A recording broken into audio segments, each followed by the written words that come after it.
शुरू अल्लाह के नाम से जो नहायत मेहरबान रहम करने वाला। अस्सलाम वालेकुम नाज़रीन, आप देखें मेरा यूट्यूब चैनल और मेरा नाम है मोहम्मद हारून।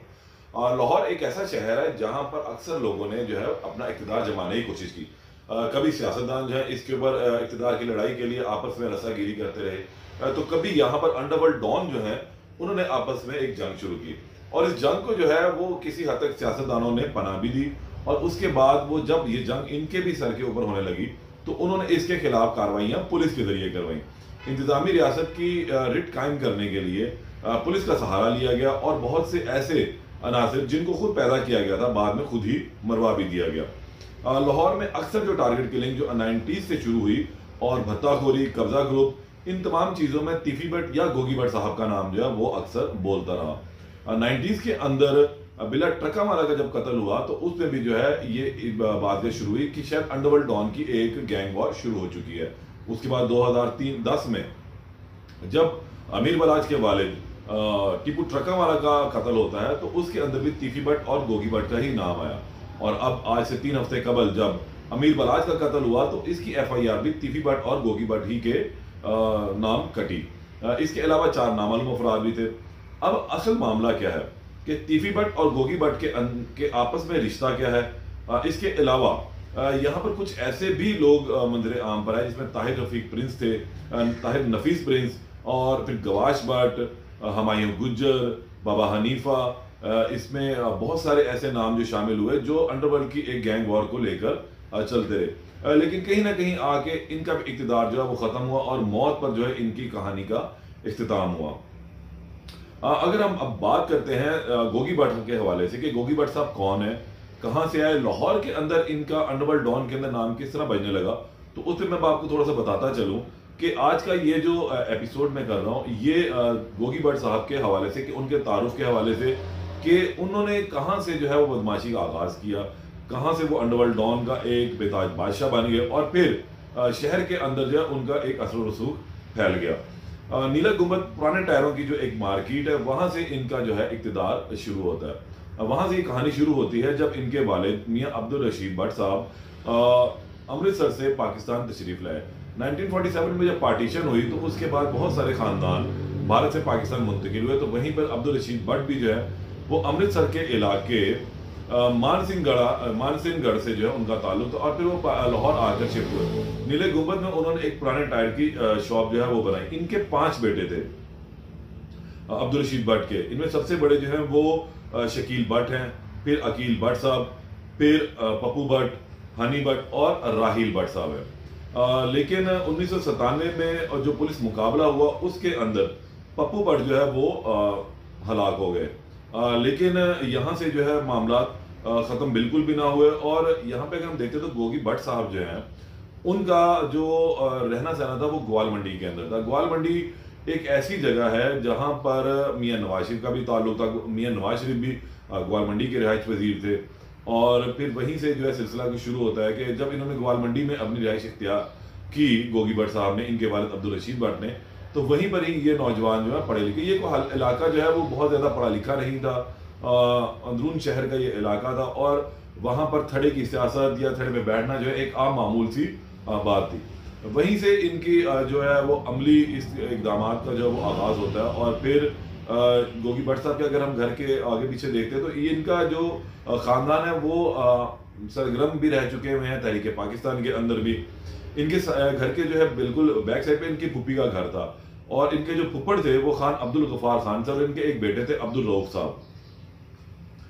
इनके साथ क्योंकि ये कश्मीरी फैमिली से इनका ताल्लुक था लेकिन इन्हें खान का खिताब जो है वो मिला हुआ था और ये खान का खिताब जो है वो अंग्रेज़ों ने इन्हें दिया था क्योंकि जो अब्दुल गफ्फार खान साहब थे वो तहरीक पाकिस्तान के बहुत ही सरगर्म कारकुन भी रहे और फिर जो इनके बेटे अब्दुल रऊफ थे वो पाकिस्तान पीपल्स पार्टी के जो सरगर्म कारकुन रहे। बेनज़ीर भुट्टो साहिबा, जुल्फ़कार अली भुट्टो साहब जो है वो भी इनके घर जो है वो तशरीफ़ लाते रहे हैं। अब जो इनके भाई थे राहिल भट्ट गोगी भट्ट के, वो कौंसलर भी एक दफ़ा मुंतखब हुए और इसी हल्के में जो है इन्होंने अपनी सियासत भी करते रहे। गो के 5 भाई थे तो उसका भी एक मान होता है। हल्के मोहल्ले के अंदर हल्की फुल्की छोटी मोटी लड़ाई जो है वो चलती रही, लेकिन इनके वालिद जो हैं वो जो मैंने जैसा पहले बताया कि टायर शॉप की उनकी दुकान थी और वहीं पर ही इन लोगों का उठना बैठना था, वहां से जो है इनका आगाज हो जाता है। और ख्वाजा परवेज जो नामवर मौसीकार रह चुके हैं, वो भी इनके रिश्तेदारों में से जो है उनका ताल्लुक था। अब गोगी भट्ट और तीफी भट्ट के दरमियान क्या ताल्लुक है? गोगी भट्ट और तीफी भट्ट आपस में फुप्पीजाद और मामूजाद भाई हैं। बहुत सारे लोगों को अब तक इस बात का इल्म नहीं है कि इनके अंदर रिश्ता क्या, और दोनों एक दूसरे को जो है वो सगा भाई ही समझते हैं, लेकिन हकीकत में इनका ताल्लुक जो है आपस में, ये कजन है तीफी भट्ट और गोगी भट्ट, दोनों जो है वो फुप्पीजाद और मामूजाद भाई हैं। अब अगर हम इसमें अब गैंग वॉर की तरफ आते हैं कि लाहौर शहर के अंदर जब पैसा आ गया, चीजें चलनी शुरू हो गई इस खानदान के पास भी, तो इन्होंने भी लाहौर में अपना असर रसूख इस्तेमाल करना शुरू कर दिया। उठना बैठना इनका था, इनके साथ लोग जुड़ते चले गए, और फिर जो बिला ट्रका वाला था उनके साथ जो बाबा हनीफा और शफीक थे, वो पहले बिला ट्रका वाला के साथ होते थे, लेकिन कुछ मामला उनके खराब हुए, तो फिर उन्होंने गोगी भट्ट का जो गैंग था उसके अंदर अपना शमूलियत इख्तियार कर ली, और फिर वो उनके साथ जो है वो चलने लग गए। और जिससे बिला ट्रका वाला का कत्ल होता है तो हनीफा और शफीक के ऊपर जो इसका इल्ज़ाम आता है, लेकिन किसी हद तक ये नाम पीछे सपोर्ट में तीफी भट्ट और गोगी भट्ट के साथ भी जुड़ता रहा, लेकिन यहाँ पर जो है मामला खत्म ना हुआ। फिर ये दुश्मनियाँ जो है वो किसी हद तक आगे चलती रही। लाहौर के अंदर तकरीबन 10 से ज़ायद जो ग्रुप है, वो उस दौर के अंदर जो 90s का दौर था वहाँ पर ऑपरेट किया करते थे। ये अंडरवर्ल्ड था। लाहौर के अंदर एक अपना असर रसूख जमाने का, इक़्तिदार जमाने का जो है इन लोगों का मेन मकसद था, और इनको जो है वो सियासी खानदानों की या सियासतदानों की जो है वो पुष्टपनाही भी हासिल होती थी। सियासतदान अपने मकासद के लिए जो है इन लोगों को इस्तेमाल किया करते थे, और इन लोगों का फिर एक जो रोब और दबदबा जो है इन गैंग्स का वो बढ़ता चला गया। जब सबसे पहला जो मामला लाहौर शहर के अंदर होता है वो अरशद अमीन चौधरी और इसके भाई के कत्ल का होता है। ये पहला वाकया था। इसमें जो है फिर गोगी भट्ट का जो है वो नाम बीच में आया, और FIR जो है वो इन्हीं के मुतालिक जो है वो काटी गई। अब इसमें अगर हम दूसरी तरफ चलते हैं तो एक शख्स था नवीद लम्बिया वाला। नवीद लम्बिया वाला और ताहिर प्रिंस नफीस जो है, बेसिकली इसका नाम जो है वो ताहिर नफीस था। प्रिंस इसको जो है वो खिताब दिया गया था। इसके साथ साथ इसका जो मेन ताल्लुक था वो स्टूडेंट यूनियन के साथ था, तो वहीं से जो है इसका भी इक़्तिदार शुरू, और इसने लाहौर शहर के अंदर जिसे हम कह सकते हैं अंत मचाई हुई थी। इन लोगों की जो है वो पुरानी दुश्मनी जो है वो चलती आ रही थी गोगी भट्ट के साथ, और फिर जो है मामला चलता रहा। ताहिर प्रिंस नफीस की जो है वो असल दुश्मनी वो मजावरों के साथ थी, और मजावरों के साथ उसकी अक्सर बेशतर जो है खटपट चलती रहती थी, और इस तमाम खटपट के पीछे जो बहुत सारे मुहरकात भी होते थे कि लाहौर शहर के ऊपर जो है वो कब्जा जमाना है। इसके अलावा जो है नवीद लम्बिया वाला जो था वो कहा जाता है कि लाहौर का एक बहुत बड़ा मंशियात फरोश था, लेकिन इसका भी एक अपना असर रसूख था, और इसके लंबे लंबे बाल थे, और ये अक्सर बेशतर जो है वो मुकदमात में भी मुलव्वस रहा। मुख्तलिफ इसके ऊपर मुकदमात थे, कत्ल के थे, भत्ताखोरी के थे, मुंशियात फरोशी के जो है मुकदमात थे। ताहिर प्रिंस जो है वो लंदन चला गया था मजाबरों से दुश्मनी के बाद, और जब वो पाकिस्तान वापस आया तो यहाँ पर उसको सजाए मौत दी गई, लेकिन उसके बाद इसकी जमानत हो गई और फिर ये बाहर आ गया।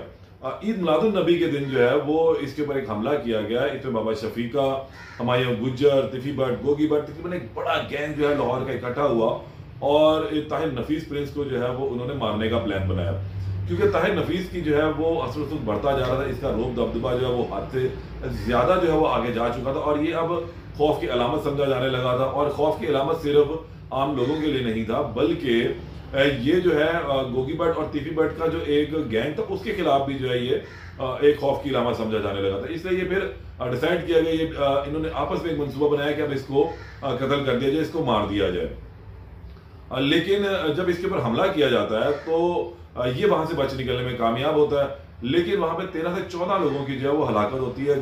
गोलियों से लाहौर शहर जो है वो उस वक्त गूंज उठा था, लेकिन बाद में क्योंकि अब इस तरह डायरेक्टली तो इसके ऊपर हमला करवाना जो है वो दोबारा मुमकिन नहीं था, तो फिर जो है यहाँ पर मुबैना तौर पर जो है पुलिस की भी ली गई मदद, और फिर पुलिस के जरिए जो है इसको मरवा दिया गया एक पुलिस मुकाबले के अंदर। अब यहाँ पर हम बात करते हैं एक और अहम चीज की कि तीफी भट्ट और गोगी भट्ट का, जिसे मैंने पहले बताया कि फुप्पीजाद और मामूजाद भाई थे, तो अब इस मामले को, इस गैंग को ऑपरेट कैसे करते थे। इस गैंग का जो असल जो दिमाग था ना, जो इन तमाम चीजों को लेकर चला करता था, वो था तीफी भट्ट साहब, और जो इम्प्लीमेंटेशन के ऊपर आती थी चीजें, जहां पर उसको एग्जीक्यूशन करना होता था, चीजों को अमल दरामद करना होता था, फिर गोगी भट्ट की खिदमत जो है वो हासिल की जाती थी, और फिर इस तरह जो है ये आपस में लेकर चलते रहे। इन लोगों के एक जो मेन सपोर्टर थे, मेन इन्वेस्टर जो हम कह रहे हैं, वो अनारकली बाजार में अनारकली साड़ी हाउस वाले थे। अरफान चन्ना। अरफान चन्ना की जो है वो सोशल मीडिया टिकटॉकर जो है एक गवाश भट्ट, इसके साथ सोशल मीडिया के ऊपर ही तल्ख कलामी हुई और उसके बाद इन लोगों की आपस में तल्ख कलामी इस हद तक बढ़ गई कि दोनों एक दूसरे के जान के दर पे हो गए। गवाश भट्ट जो है वो काफी हद तक उसने जो है तिफी भट्ट और गोगी भट्ट को जो है वो नाक के चने चबा रखे थे और वो एक भरपूर तरीके से जो वो सामने आया था। लेकिन ज्यादातर वो उसका जो काम था वो टिकटॉक बनाना था, टिकटॉक से उसको बहुत ज्यादा जिसे मैं कह सकता हूँ लगाव भी था और एक अच्छे जिस्म का, एक अच्छे डेल डॉल का वो मालिक शख्स था। इस वक्त जो है वो जेल के अंदर बंद है और सजा भी अपनी काट रहा है। तो अरफान चन्ना के मुकदमे में अरफान चन्ना की जब तर्कलामी होती है, फिर अरफान चन्ना ने इसके घर के ऊपर भी हमला करवाया। वहां पर खैर ये तो ना मिल सका, लेकिन इसके वालिद जो है उस जो हमला किया गया था उस पर वो बहुत ज्यादा जो है वो जख्मी भी हो गए। अब सूरत हाल ये बनी कि जिस वक्त अरफान चन्ना एक दफा तकरीबन 2 साल कबल का वाक़या है कि जब वो लाहौर में जेल रोड से गुजर रहे थे, करतबा चौक के बाद गवाश भट्ट ने अपने साथियों के हमरा जो है वो मुबैना तौर पर हमला किया और फिर गोलियों की तरतराहट आई और बेअंत गोली चली, जिसमें अरफान चन्ना वो मौके के ऊपर जो है वो जहाँ भाग हो गए और इसके बाद जो इसके 2 साथी थे वो जख्मी भी हुए। लेकिन अरफान चन्ना वहां से निकलने में कामयाब तो ना हुआ, लेकिन गवाश भट्ट वहां से निकलने में कामयाब हो गया अपने साथियों समेत। तहाँ बाद जो है वो गिरफ्तार भी हो गया, अब इस वक्त जो है वो अंदर बंद भी है। और 2001 की अगर हम बात 21 की बात करते हैं तो अगवा बथाखोरी समेत जो दीगर मुकदमात में उसमें जो गोगी भट्ट साहब है उनको गिरफ्तार किया गया। ये 2021 का मैं आपको टाइम बता रहा हूँ। ये उस वक्त की बात है जब लाहौर के अंदर पाकिस्तान तहरीक इंसाफ की हुकूमत थी और गोगी भट्ट और तीफी भट्ट का जो है ताल्लुक हमेशा से सियासी जमातों के साथ भी रहा, सियासी जमातों से इन्होंने बना के रखी। लेकिन सबसे ज्यादा जो इन्होंने बनाई थी वो पाकिस्तान मुस्लिम लीग नून के साथ थी। लेकिन मुशर्रफ का जब दौर आया और इनके ऊपर सख्तियां आई तो इन्होंने भी समझा कि हवा के रुख के तहत जो है वो साथ साथ चलना चाहिए। बाद मुखालिफ चलेंगे तो जाहिर सी बात है कि परेशानियों का सामना उन्हें करना पड़ेगा। तो उन्होंने अपना जो है वो रुख भी तब्दील किया और यहाँ पे पाकिस्तान तहरीक इंसाफ को ज्वाइन कर लिया। एक अहम बात कि जिस वक्त मुशर्रफ की हुकूमत आती है तो मुशर्रफ ने शरीफ खानदान के खिलाफ जो है वो सख्त कार्रवाइयां की और उसने सबसे पहले जो दंड देना चाहा वो था फूड स्ट्रीट ग्वालमंडी, क्योंकि ये गोगी भट्ट का इलाका था, इसके अलावा मियां नवाज शरीफ का भी पैदाइशी इलाका है। तो उसने यहाँ पर इस खानदान को, इस गोगी भट्ट और तीफी भट्ट को अपनी तरफ करने के लिए फूड स्ट्रीट जो ग्वालमंडी की है उसको फूड स्ट्रीट में तब्दील कर दिया और वहां पे बहुत अच्छी तंजीम राइश की और इसका जो चेयरमैन है वो राहिल भट्ट को लगाया जो गोगी भट्ट के भाई थे, उनको लगा दिया। इन्होंने भी अपनी वफादारी बाद में बदल ली और फिर ये पाकिस्तान तहरीक इंसाफ के साथ शामिल हो गए। लेकिन 9 मई का वाकया जब हुआ तो इन्होंने फौरी तौर पर जो इसकी मजम्मत की और पाकिस्तान तहरीक इंसाफ से जो लाताल्लुकी का इजहार कर लिया। अब इनको जो 2021 में जब गिरफ्तार किया गया तो इनको अदालत से जमानत भी मिल गई।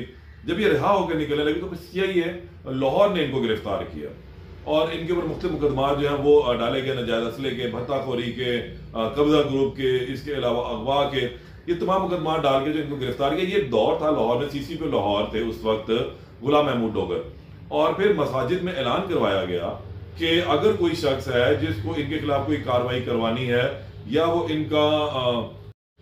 इनका विक्टिम है तो वो आए और अपनी आगे दरख्वास्त जमा करवाए, उसके इनके खिलाफ कार्रवाई की जाएगी। लेकिन डर और खौफ की वजह से कोई भी शख्स जो है वो सामने ना आया और इस तरह जो है वो फिर इनकी वहां से भी जमानत होगी और किसी भी किस्म का मुकदमा इनके खिलाफ सामने ना आ सका।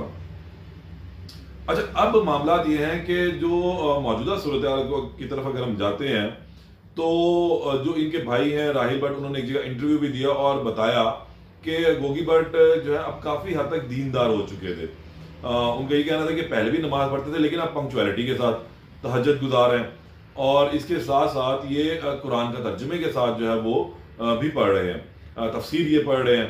तो अब ये भी इनसे मुतल्लिक कुछ चीजें जो है वो हकायक सामने आए कि इनका जो अब जो झुकाव है वो दीन की तरफ जरा ज्यादा हो चुका हुआ है।